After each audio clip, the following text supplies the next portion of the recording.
imagínense ustedes esa dificultad para tragar, sentir que tenemos algo aquí, sentir esto rígido. Es molesto y más molesto aún no saber qué es lo que lo está provocando. Hoy estamos con el experto, él es el neurólogo que nos viene a visitar, el doctor Ricardo Sánchez, a quien le doy la bienvenida. Doctor, un placer tenerlo aquí. Mucho gusto. Doctor, hablemos de la distonía laríngea, que yo ahora le preguntaba si esto es lo mismo que la disfonía. Bueno, el término disfonía es un término que se aplica para dis, un prefijo que significa mal, fonos, hablar. O sea, pero hay muchas causas de hablar anormalmente o hablar mal. La distonía como tal es una de las cuales lo que ocurre es un cierre o una apertura excesiva de las cuerdas vocales. Okay. Eso es de origen central. Digamos que cuando uno tiene un paciente con una distonía laríngea, hay muchas formas de distonía laríngea y disfonías. Por ejemplo, cuando uno tenemos una abuelita que empieza a hablar, una señora, un adulto mayor que empieza a tener titubeo vocal y un temblor vocal. Hola, mi hijita, ¿cómo está usted? Eso es una forma de disfonía, ¿sí? Eso es visto como algo normal en una persona el paso de los años. Ya adulta mayor, pero una persona joven de 30 años, 20 años, que empiece a hablar así, evidentemente es anormal. Ahora, doctor, me pregunto, estoy hablando con un neurólogo, sí, ¿verdad? Generalmente uno diría, si voy a verme algo de la garganta, una disfonía o la laringe, ¿verdad? Uno dice, ¿a dónde voy? Al otorrino. ¿Por qué en este caso hablamos de neurología? Sí, ok. La generación del lenguaje es de origen central, o sea, el cerebro manda la orden y le dice a uno, hable y hable de una forma. Cierto. Existen muchas condiciones de origen locales que producen alteraciones en la voz, o sea, un nódulo laringio, un cáncer de garganta, un reflujo, una laringitis, te va a dar voz rasposa, una voz alterada. Pero también tenemos alteraciones centrales, alteraciones que conllevan... O sea, alteraciones que se van a generar en nuestro el sistema nervioso central, ajá, que conllevan a un problema, a nivel de la generación del lenguaje. Por ejemplo, una persona con Parkinson puede tener cambios en las inflexiones de la voz. El paciente con Parkinson puede que ya tenga una voz átona, ya no tengamos esos cambios importantes. Cuando uno habla, uno hace entonaciones, uno produce una voz vehemente, cambiante, pero bueno, estos pacientes empiezan a tener un cambio en donde la voz se vuelve monótona, se vuelve muy pausada e incluso en algunos casos el paciente puede tener una voz átona. Empieza a hablar ya muy poquito, casi no habla, la voz le sale muy aspirada. Ahora, quizá para que nos quede claro, porque verdad, difícil entender, estas células nerviosas, o no sé específicamente qué, ¿cómo impactan, verdad, a las cuerdas vocales por aquí? Bueno, esencialmente el cerebro es el que hace, la voz es una acción, digamos, bastante automática. Uno no está pensando ni sabe tan siquiera cuáles músculos contraer y cuáles relajar, cuáles levantar la laringe, cuáles modulan la voz, porque la voz se modula, pero en forma automática. Eso lo hace el cerebro. Ese control automático, el cerebro manda la orden, hable y diga algo, ¿sí? Pero la forma en que se modula la voz, eso tiene que ver con control del cerebelo, de las partes de los núcleos de la base del cerebro y del cerebro como tal. Ahora, doctor, cuando hablaba de los síntomas, por ejemplo, mencioné como algo rígido aquí o incluso dificultad al tragar. Me imagino que hay otras situaciones también que podrían provocar esto. ¿Cómo logran ver la diferencia, verdad, para hacer un diagnóstico? Sí, correcto. Esencialmente, cuando alguien tiene un cambio en la voz, primero pedimos al otorrino que le revise, ya sea con una laringoscopía directa o con una fibrolaringoscopía, que le revise las cuerdas vocales. Al revisar las cuerdas vocales, veamos a ver si hay alguna alteración estructural. Si esta no ocurre y si lo que tenemos es un cierre excesivo de las cuerdas vocales, ¿sí? En donde las cuerdas vocales... ahí están las cuerdas. Se verían, eso es un esquema, pero se ven así. ¿Sí? Cuando se abren, cuando se cierran las cuerdas vocales, eso genera, el aire viene de abajo, produce un impulso subglótico y eso hace que las cuerdas vibren. Después uno modula la voz. Esa modulación, se da a partir de cierre y apertura de las cuerdas vocales. Cuando el otorrino nos dice que no hay ninguna alteración en este campo, ¿sí? No vemos lesiones en las cuerdas vocales, sino lo que tenemos es un cierre excesivo, podemos asumir que tenga una distonía laríngea de origen central, en donde la persona lo que tiene es que habla, por ejemplo, una voz estrangulada. Hola, ¿cómo está usted? Yo tengo un problema grave.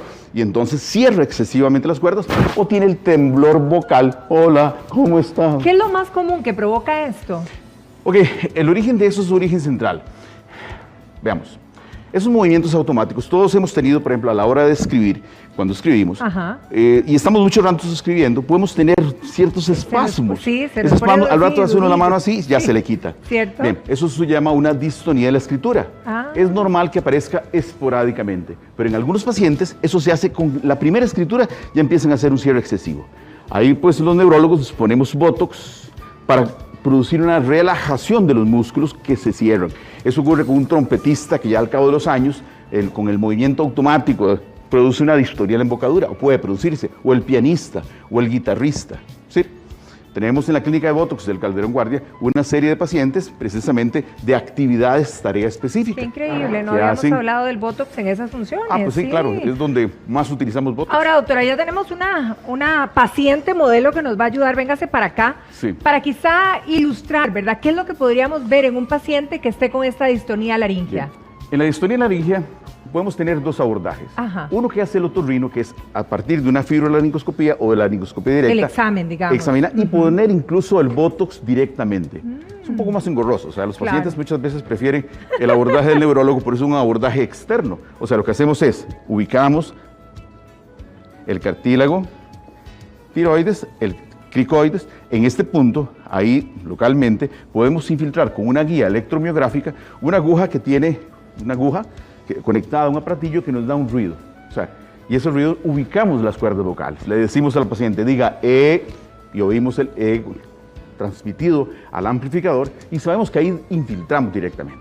Le ponemos una dosis pequeñita, 2.5 unidades de toxina botulínica por cuerda vocal, en un músculo que se llama... ¿Eso va a relajarla? Hace que el músculo se relaje.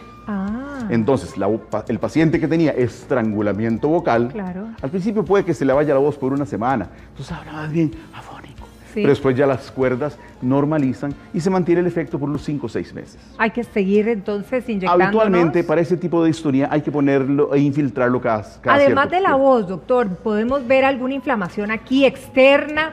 ¿O realmente externo no vamos a ver ningún síntoma o signo más bien? De hecho, el único que suele observarse es el temblor cefálico.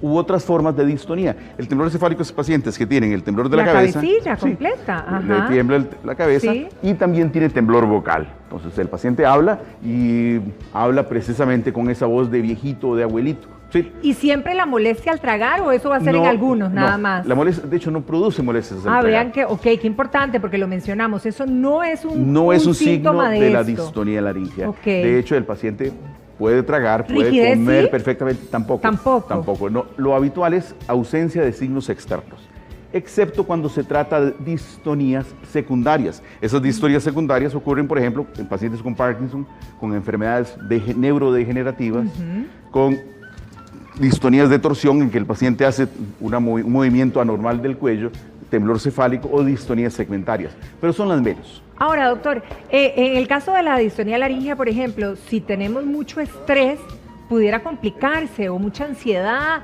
¿verdad? Que de repente cuando uno tiene algo maluco y estamos muy estresados, se exacerba tremendamente. Habitualmente no es un mecanismo importante. O sea, el paciente per se puede estar tranquilo, porque el control es un control central y eso no obedece a fenómenos de estrés. Aunque algunas veces el paciente sí se siente un poco más mal cuando está muy estresado, pero no es precisamente por eso. O sea, el paciente habitualmente, por periodos largos de tiempo, al contrario de una laringitis, donde es un fenómeno agudo, el paciente tiene un fenómeno rápido, sí, se le quita en cuestión de días o semanas. En esos casos son fenómenos muy crónicos, de años incluso. A eso iba a ir exactamente. ¿Eso tiene cura en el momento que nos aparece una disfonía de esta clase, digamos? ¿Tiene cura como para atacarla una vez y listo? ¿O esto va a ser algo con lo que vamos a llevar toda la vida? Desafortunadamente, lo usual es que requiera tratamiento a largo plazo. Tenemos 20 años de estar infiltrando a algunos pacientes. Híjole, desde que se montó la clínica en el Calderón Guardia, tenemos años. Algunos pacientes sí revierten rápidamente y pueden tener mejorías notables después de 1, 2 o 3 infiltraciones. Pero algunos requieren cada 6 meses, llegan metódica y religiosamente. Claro. Ahora, en el caso, por ejemplo, del diagnóstico, básicamente es con el examen del otorrino, para diagnosticar y estar seguros a lo que vamos. Pues en realidad cualquier médico entrenado puede darse cuenta de que estamos ante una distonía laringea. El paciente sencillamente habla raro, o sea, habla con esa voz estrangulada, esa voz entrecortada.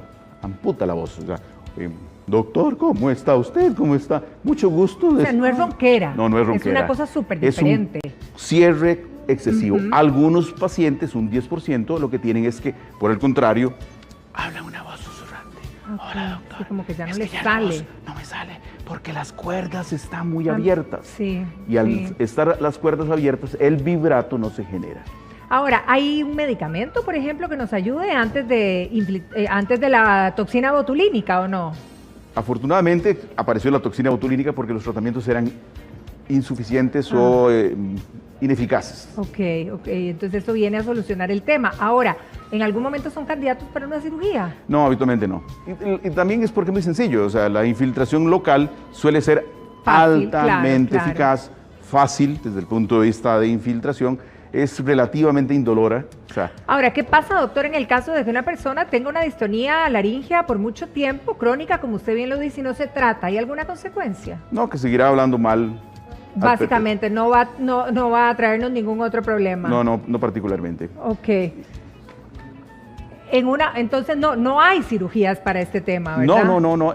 Eso, como le digo, es lo contrario cuando lo que tenemos es un paciente, por ejemplo, con un nódulo laringio o que tenga un tumor en donde se puede aquí, doctor, eliminar. por cierto, aquí que estamos viendo, ¿verdad? Las cuerdas donde se abren y se cierran. A la hora de aplicar la toxina botulínica, lo que hacen precisamente es... Se infiltra directamente a la cuerda vocal por un abordaje externo, es decir, en ambos grupos musculares, en ambos lados, o sea, un músculo específico, llegamos al músculo, le ponemos una dosis bajita de toxina botulínica, luego infiltramos el otro por vía externa, como vimos con la modelo. Eso es una punzadita externa, chiquitín, acostada, paciente con el cuello hiperextendido y ponemos la dosis. Para las distonías en donde lo que hay es una apertura excesiva, sí hay que atravesar la laringe y llegamos a un músculo que está posterior. Pero igual es un procedimiento indoloro o casi indoloro. Bueno, qué maravilla. Entonces sabemos que está en el Seguro Social, sabemos que esto nos alivia completamente y puede cortar con eso. Y es indoloro, eso es cierto. Y la verdad que con mucha efectividad, como usted bien lo decía. Doctor, muchísimas gracias por habernos acompañado esta mañana. Que pase un feliz día, doctor. Un tema bonito, traeremos otro bien bonito también.